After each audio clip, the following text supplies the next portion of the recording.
few weeks after being vaccinated for polio, 4-year-old Ansh developed paralysis. Doctors concluded it wasn't related to the vaccine or the disease itself, which often causes paralysis.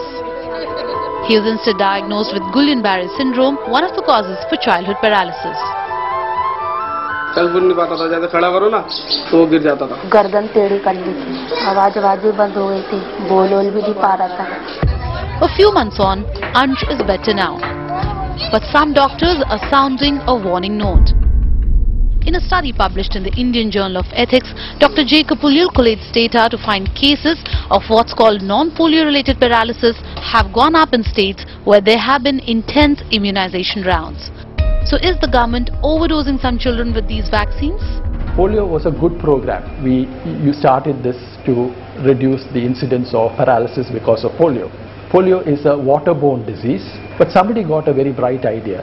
He thought that instead of cleaning up the water supply and the sanitation, they decided that instead of giving 5 doses of polio, if you gave 50 doses of polio, we can get rid of polio without cleaning the water system. And this is where the problem arose. The government disagrees, saying surveillance is more sensitive now to cases of paralysis.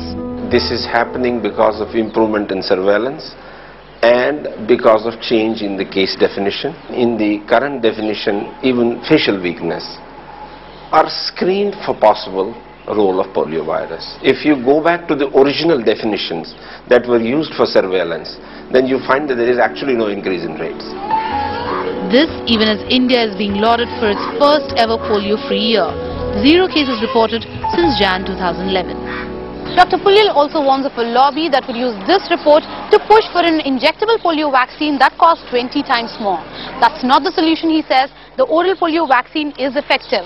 The government just needs to ensure that people are not overdosed with it and ideally work on issues of basic sanitation and provide for clean drinking water to eliminate the waterborne disease. In New Delhi, Shalin.